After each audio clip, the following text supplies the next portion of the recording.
আসসালামু আলাইকুম ওয়া রাহমাতুল্লাহি ওয়া বারাকাতুহু। দেশ কিংবা প্রবাস যে যেখান থেকে আমাদের আজকের এই লাইভে জয়েন করবেন, লাইভে দেখবেন অথবা পরবর্তী সময় দেখবেন। সবাইকে স্বাগত জানাচ্ছি। বাংলাদেশের সমসাময়িক কিছু বিষয় নিয়ে আজকে আমরা কিছু কথা বলবো আপনাদের সাথে। সম্মানিত দেশবাসী, আপনারা জানেন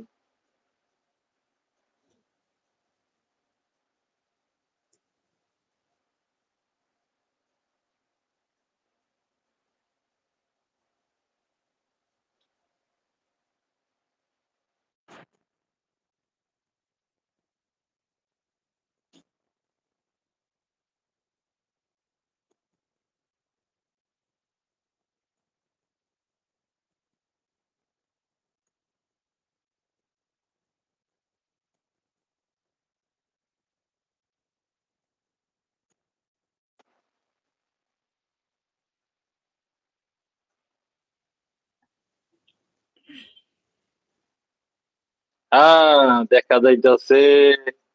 এই তো আলহামদুলিল্লাহ। কেমন আছেন নজরুল ভাই? আলহামদুলিল্লাহ। কেমন আছেন?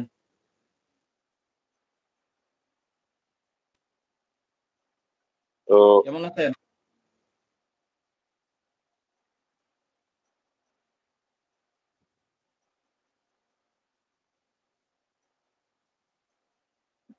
শুনতে পাচ্ছেন আমার কথা? হ্যাঁ, কথা শোনা যাইতেছে। আপনি শুনতে পাচ্ছেন নি?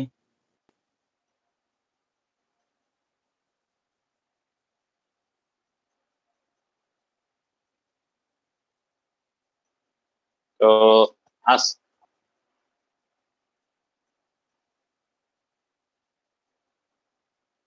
আজ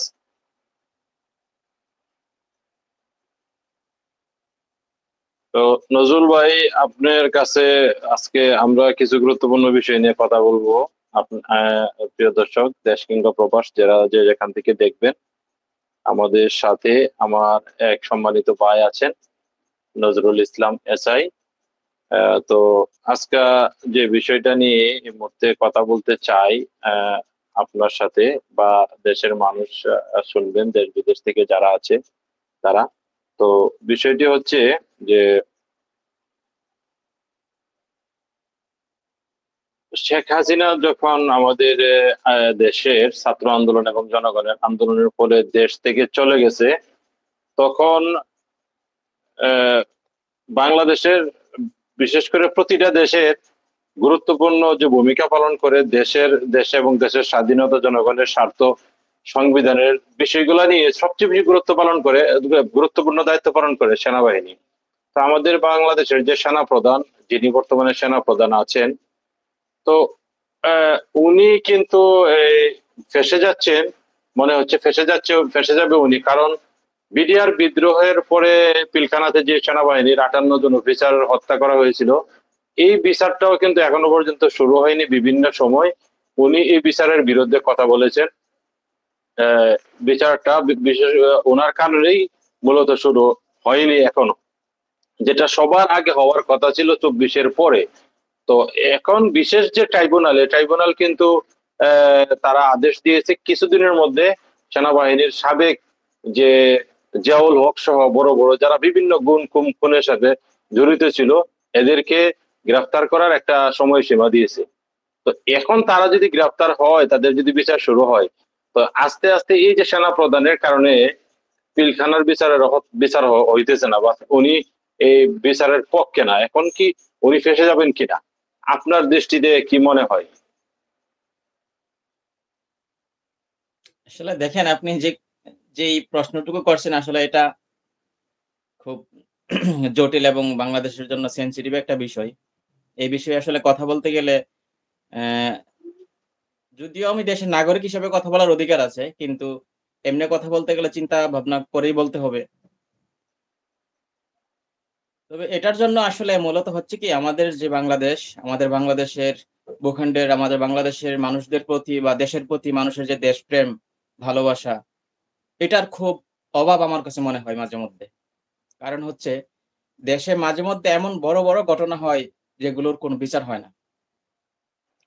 দেখা যায় প্রকাশ্যে একজন মানুষকে দিবালোকে তাকে মেরে ফেলছে, তাকে খুন করতেছে, সরাসরি ভিডিও ফুটেজ আছে, সব আছে। তারপরেও দেখবেন কি বলবে, একটা তদন্ত কমিটি গঠন করা হোক এবং এতদিনের মধ্যে এটা চার্জশিট দেওয়ার জন্য থেকে নির্দেশ দেওয়া হবে।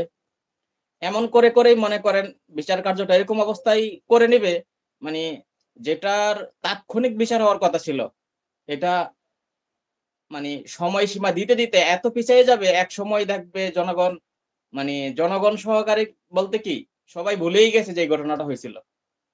এটা হচ্ছে আমাদের বাংলাদেশের প্রেক্ষাপট। আর সেই জায়গা থেকে যদি কথা বলতে চাই তাহলে হচ্ছে কি, যেহেতু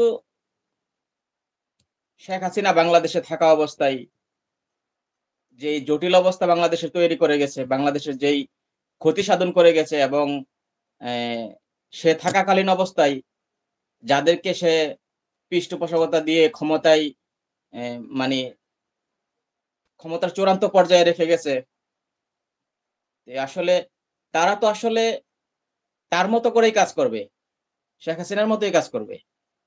তারা কখনো কিন্তু দেশপ্রেম নিয়ে সেরা সুষ্ঠুভাবে একটা বিচার হোক বা দেশের সুস্থভাবে চলুক, এটা তারা কখনোই চাবে না। এটা আমার কাছে মনে হয়। সেই দৃষ্টিকোণ থেকে আসলে এই বিচারটা উনি, যেহেতু উনি আওয়ামী লীগের, শেখ হাসিনার মনোনীত সে লোক, তাহলে সে তো এই বিচারগুলো না চাওয়াটাই স্বাভাবিক। ঠিক না? এই আরকি আসলে আমাদের বাংলাদেশের অবস্থা। আস্থাভাজন, তারা আস্থাভাজন, ওনার আত্মীয়, একবারে ঘনিষ্ঠ। হ্যাঁ, হ্যাঁ, এরকমই আরকি। জিনিসটা এরকমই।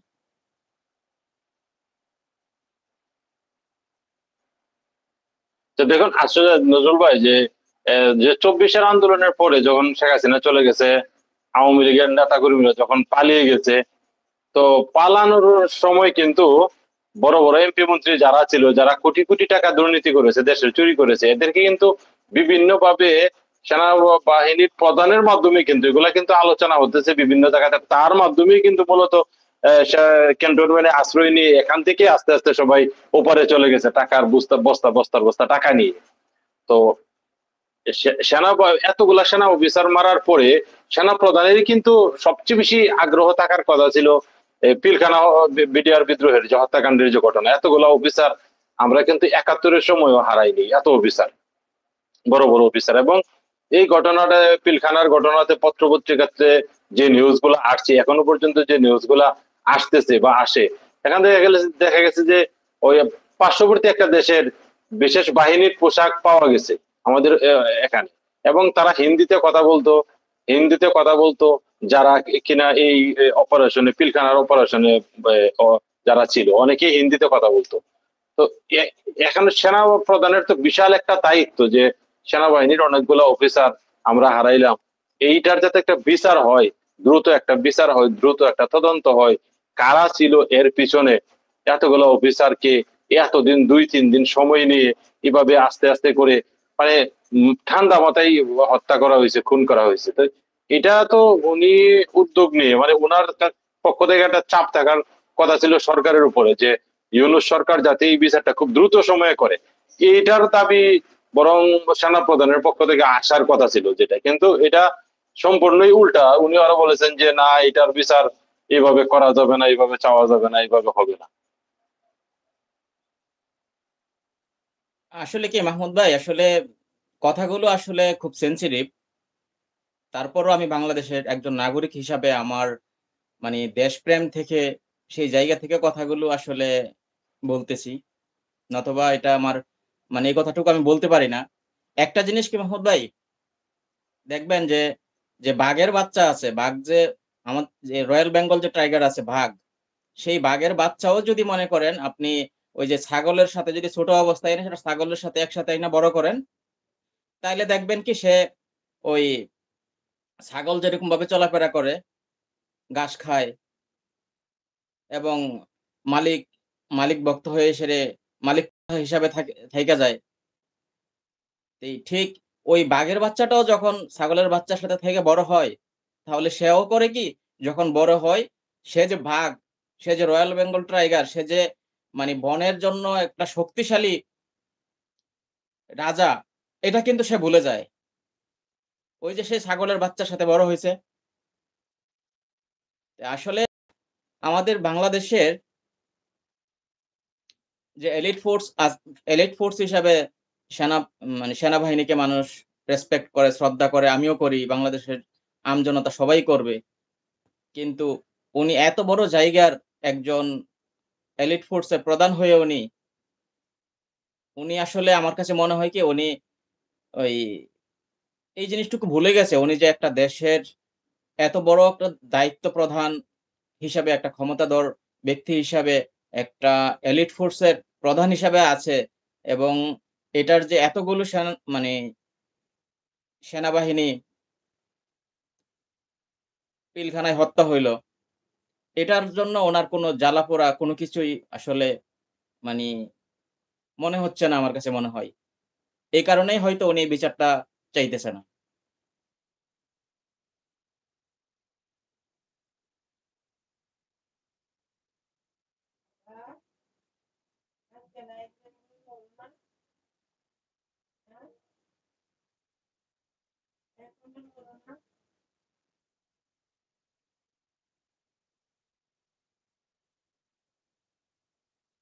মাহমুদ ভাই কথা কি শুনতে পাচ্ছেন না নেটে সমস্যা?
মাহমুদ ভাই আপনার তো দেখা যাচ্ছে না। আপনি কি আছেন?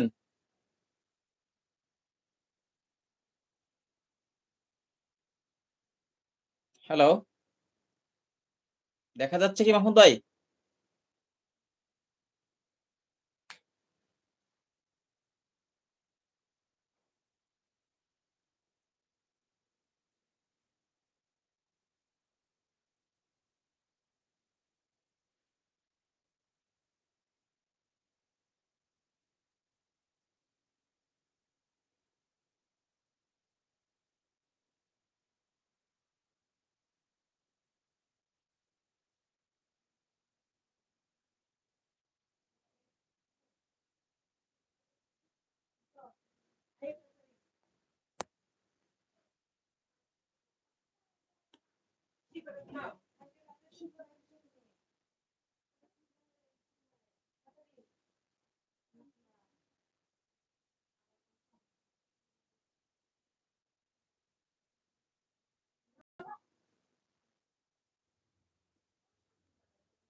সম্মানিত দেশবাসী,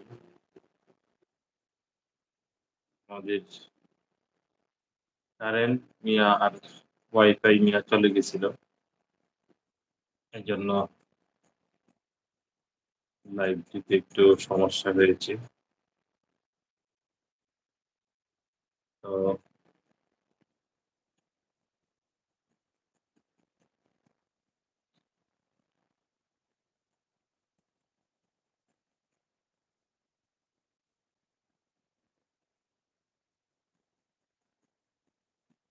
আমরা যে বিষয়টি নিয়ে কথা বলতেছিলাম, একটা দেশের আইন আইন শৃঙ্খলা রক্ষাকারী বাহিনীর আইনের প্রয়োগ বা আইন শৃঙ্খলা রক্ষাকারী বাহিনীর সবচেয়ে বেশি দা যে গুরুত্বপূর্ণ পদ বহন করে সেটা হলো সেনাবাহিনী। গুরুত্বপূর্ণ দেশ রক্ষা, দেশের আইনের বা সংবিধানের সবচেয়ে বেশি অতন্দ্র প্রহরীর দায়িত্ব পালন করে সেনাবাহিনী। তো সেখানে অবশ্যই আমরা সেনাবাহিনীর কাছ থেকে, সেনাপ্রধানের কাছ থেকে এরকম আচরণ আশা করি, যাতে বাংলাদেশের প্রতিটি নাগরিকের নাগরিক অধিকার এবং ন্যায় বিচার নিশ্চিত হয়। এখানে যদি উনি কোনো পক্ষপাতিত্ব করেন, আ আজ পর্যন্ত এই বিচার পিলখানায় যে ৫৮ জন সেনা অফিসারকে হত্যা করা হলো, আজ পর্যন্ত এর মোটিভ কারা কি জন্য হত্যা করেছে এটা তো দেশের মানুষ, দেশ-বিদেশের মানুষ সব জানে মিডিয়ার কল্যাণে। কিন্তু এইটা সেনাপ্রধানের পক্ষ থেকে সরকারের উপরে চাপ দেওয়ার দরকার ছিল। যদি সেনাপ্রধান সরকারকে ডক্টর ইউনূসকে চাপ দিতেন যে, "আমরা এতদিনের ভিতরে পূর্ণাঙ্গ তদন্ত চাই, এটার বিচার করতে হবে। কারা সেনাবাহিনীর বড়, বড় অফিসারদেরকে পরিকল্পিতভাবে হত্যা করেছে এবং সেনাবাহিনীর কিছু অফিসারকে দিয়ে জিয়াউল হকের মতো কিছু অফিসারকে দিয়ে হত্যাযজ্ঞ চালিয়েছে, গুম-খুনের নেতৃত্ব দেওয়া হইছে। এই ধরনের কাজগুলা যারা করছে, সেনাবাহিনীর ইমেজ যারা নষ্ট করেছে, সেনাবাহিনীর অফিসারদেরকে যারা হত্যা করেছে পিলখানাতে, এই তাদেরকে দ্রুত বিচারের আওতায় আনতে হবে এবং দেশের কাছে তা দেশবাসীর কাছে তা প্রকাশ করতে হবে যে কারা এই ঘটনার সাথে জড়িত, কারা এই ঘটনা ঘটিয়েছে। এর জন্য সরকারের উপরে চাপ প্রয়োগ করার কথা ছিল সেনাবাহিনীর প্রধান বা সেনাবাহিনীর পক্ষ থেকে, সেনাপ্রধানের পক্ষ থেকে।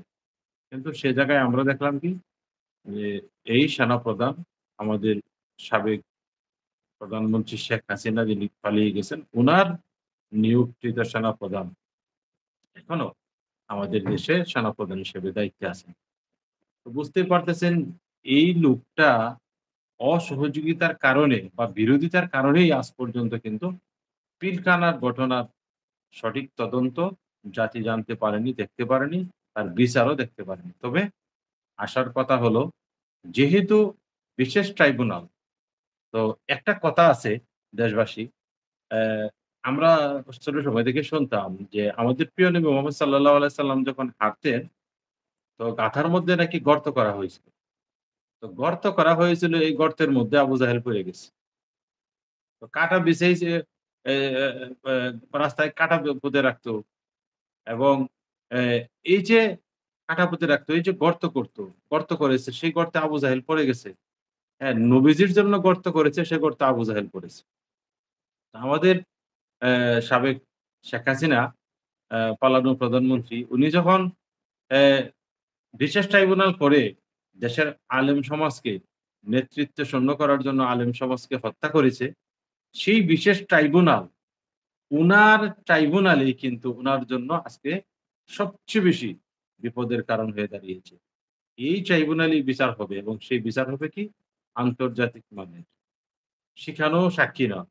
আল্লামা দিলওয়ার হোসেন সাঈদীর বিরুদ্ধে সাক্ষী দেওয়ার জন্য সাক্ষীদেরকে এবং মুজাহিদ আলী, হাসান মোহাম্মদ মুজাহিদ, কামরুজ্জামান, কাদের মোল্লা তাদের বিরুদ্ধে সাক্ষীদেরকে মুখস্থ করাইয়া টাকার বিনিময়ে জোর জোরে মানে হুমকি দিয়ে তাদেরকে বিভিন্নভাবে মামলার ভয় দেখিয়ে হুমকি দিয়ে তাদেরকে টাকার বিনিময়ে টাকা দিয়ে জুড়ে তাদেরকে নিয়ে মিথ্যা কথা বলানো হয়েছে। কিন্তু আজকের ট্রাইব্যুনালে এখন সবচেয়ে খুশির বিষয় হচ্ছে আরেকটা বিষয় যে এখানে বাংলাদেশের ঐক্যমত যে কমিশন আছে তাদের এখানে যে সিদ্ধান্তটা হয়েছে সকল দল এই আ এতদিনে এই জুলাই বিপ্লবের পরে কিন্তু এতদিনে সংবিধানটা সংশোধন হওয়ার কথা ছিল।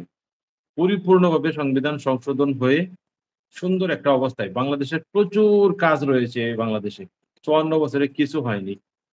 প্রতিটা সেক্টরে এরকম অনিয়ম, দুর্নীতি, এরকম অব্যবস্থাপনা সবগুলাকে সংস্কার করে আধুনিকায়ন করে নিয়মকানুন, আইন-কানুন পরিবর্তন করে সুন্দর একটা সিস্টেমে এতদিনে কিন্তু দেশটা চলে আসছে। কিন্তু কারা দিতেছে না? তারা দিতেছে না। এই সেনাপ্রধানের মতো বিভিন্ন ব্যক্তিরা জায়গায় যারা আছে দেশ বিরোধী মূলত, এদের মধ্যে দেশপ্রেম নাই বললেই চলে। দেশপ্রেম থাকলে উনি তো সরকারকে চাপ দিতে পারে যে এই এই সেনা অফিসারদের হত্যার বিচার করতে হবে। পিলখানার ঘটনার পুনরায় তদন্ত করে সঠিক ব্যক্তিদেরকে যারা দোষী তাদের দ্রুত বিচারের আওতায় এনে শাস্তি দিতে হবে।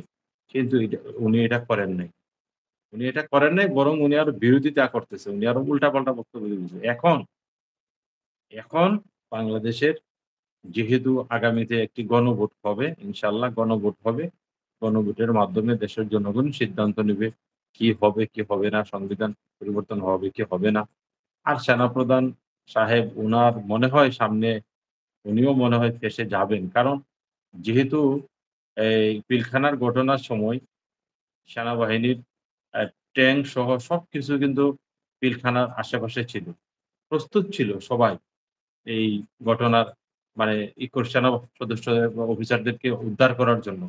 কিন্তু একজন সেনাপ্রধান আগে যিনি সেনাপ্রধান ছিলেন, উনি যখন বর্তমানে যিনি সেনাপ্রধান, উনিও তো সেনাবাহিনীর বড় অফিসার ছিলেন। তো সাবেক যে সেনাপ্রধান ছিলেন পিলখানা ঘটনার সময় সেনাবাহিনী চলে বা আইন দিয়ে। যে আইনে সেনাবাহিনী চলবে, যেই আইনের আইনে চলবে সেনাবাহিনী। কিন্তু তখন সেনাপ্রধান যিনি ছিলেন উনি আদেশ করেন নাই, হুকুম দেন নাই অভিযান পরিচালনা করার জন্য। রেব, সেনাবাহিনী তারা অভিযান পরিচালনা করতে পারেনি, উদ্ধার করতে পারেনি। কেন? ওই যে রাজনৈতিক নেতাদের প্রধানমন্ত্রী শেখ হাসিনা গড়িমসি করেছেন।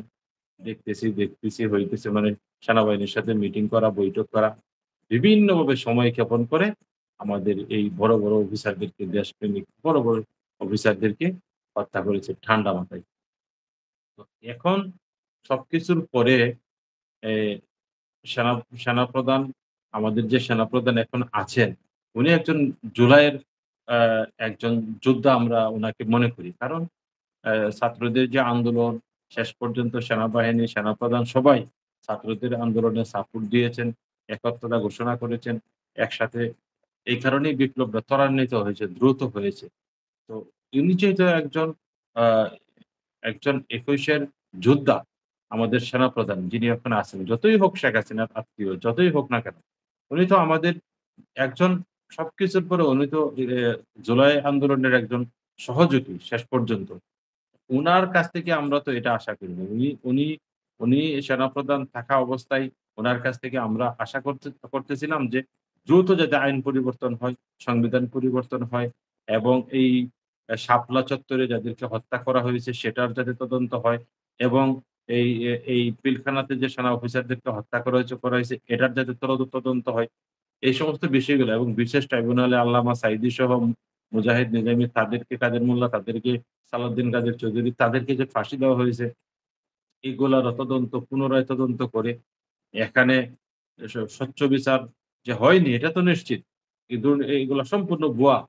এই সকল বিষয় উনার কাছ থেকে উনি একটা পজিটিভ রোল প্লে করবে এই সরকারের উপরে বা সব জায়গাতে। উনার একটা পজিটিভ সাপোর্ট থাকবে।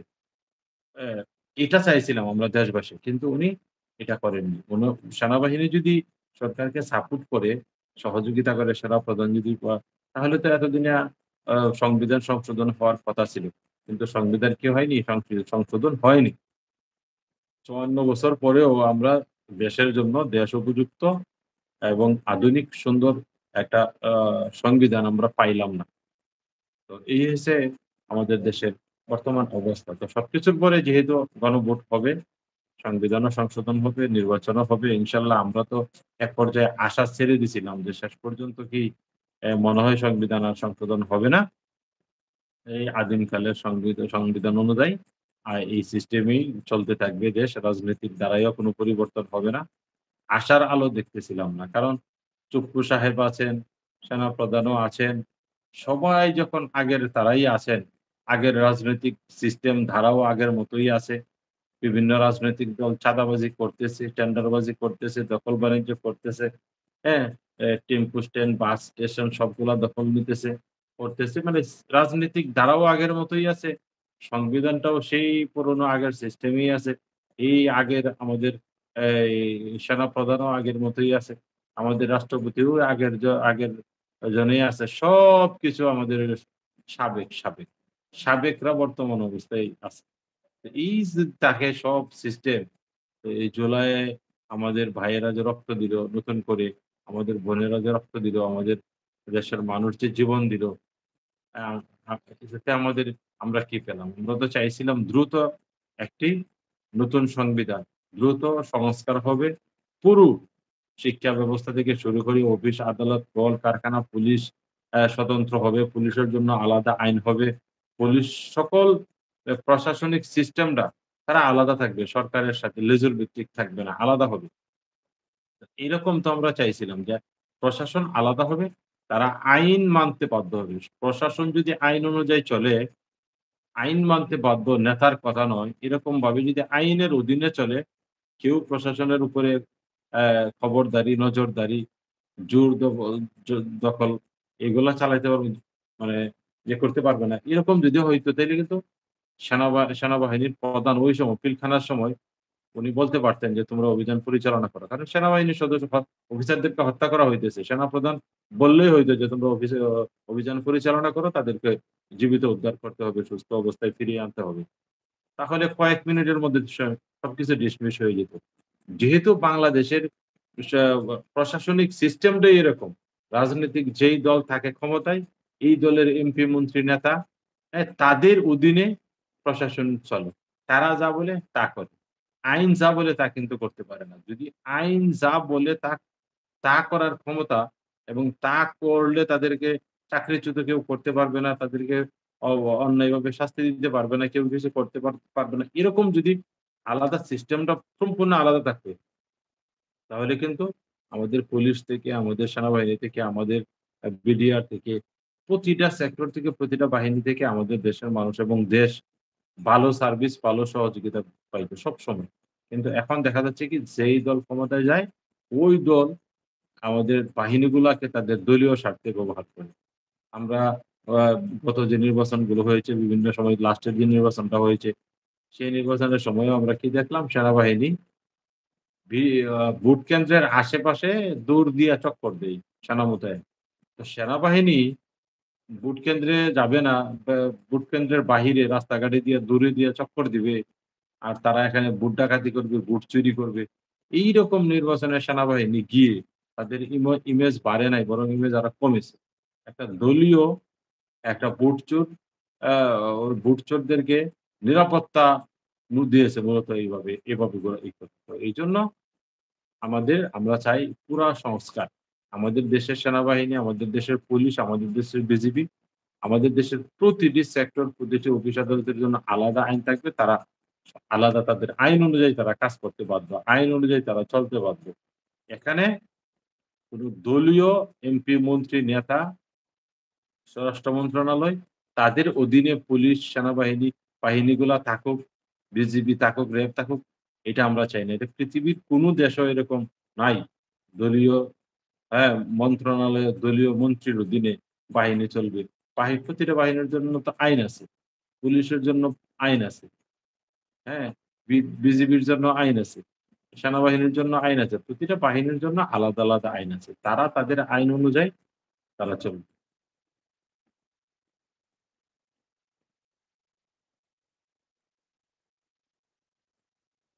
তো এই হইল আমাদের দেশের বর্তমান অবস্থা। তো আশা করা যায় সবশেষে আমরা আশা ছেড়ে দিয়েছিলাম যে এখানে মনে হয় সংস্কার হবে না, সংবিধানও সংশোধন হবে না।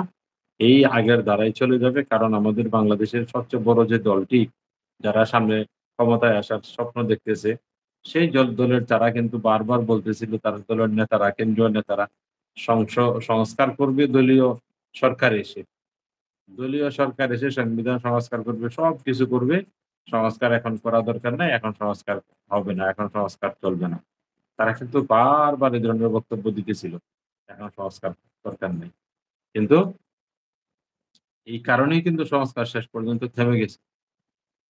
শেষ পর্যন্ত সংস্কার থেমে গেছে। থেমে যাওয়ার পিছনে আমাদের এই বড় রাজনৈতিক দল এবং আমাদের সেনাপ্রধান সহ আমাদের এবং আমাদের যিনি ভারতে আছেন উনি, উনার দল সবাই মিলেই কিন্তু আমাদের এই সংস্কারগুলাকে আটকিয়ে দেওয়া হয়েছে, থামিয়ে দেওয়া হয়েছে।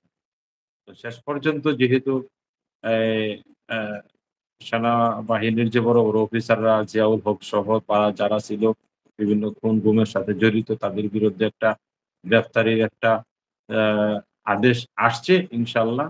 তো এরপরে যেহেতু অ্যা গণভোটেরও একটা সিদ্ধান্তের কাছাকাছি পৌঁছে গেছে তারা।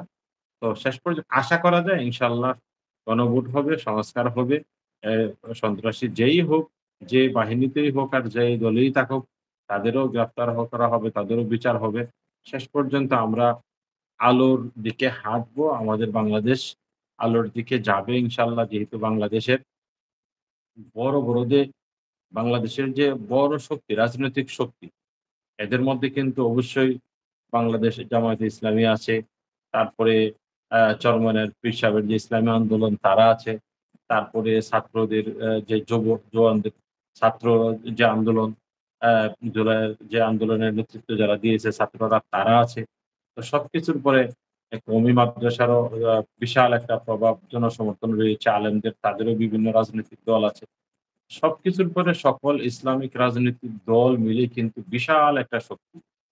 যেই শক্তির সামনে আমি যদি বলি যে জামায়াতে ইসলামী, ইসলামী ছাত্র শিবির, হেফাজতে ইসলাম, খেলাফত মজলিস, ইসলামী শাসনতন্ত্র আন্দোলন, ছাত্রদের যে রাজনৈতিক দল তারা সহ সবকিছু এই সবাই মিলে বাংলাদেশের কিন্তু বিশাল একটা শক্তি। যেই শক্তির সামনে দাঁড়ানোর মতো আসলে কেউ নাই। কেউ তাদের সাথে পারবে না। তারা এমন একটা শক্তি সবাই মিলে। তো সবাই যদি ঐক্যবদ্ধ হয়, শেষ পর্যন্ত ঐক্যবদ্ধ থাকে, ইনশাআল্লাহ আগামীতে বাংলাদেশটা ভালো দিকে যাবে, সংস্কার হবে এটা আমরা আশা করি। তো প্রিয় দর্শক, দেশবাসী যে যেখান থেকে আজকের লাইভটা আপনারা দেখেছেন, সবাই দেশের জন্য বেশি, বেশি দোয়া করবেন যে আমাদের দেশটা ৫৪ বছর পরে যাতে ভালো একটা দাঁড়ায় যায়, ভালো একটা সিস্টেমে যায়, ভালো একটা সংবিধান যাতে আমাদের দেশের মানুষ পায়। বিচারের জন্য যাতে মানুষের অ্যা কা মানুষের কাছে, কাছে দৌড়তে না হয়। সাধারণ একটা বিচার, ছোটখাটো একটা বিচারের জন্য আজকে দেখা যাচ্ছে মানুষের কাছে গিয়ে মানুষ বিচার পায় না।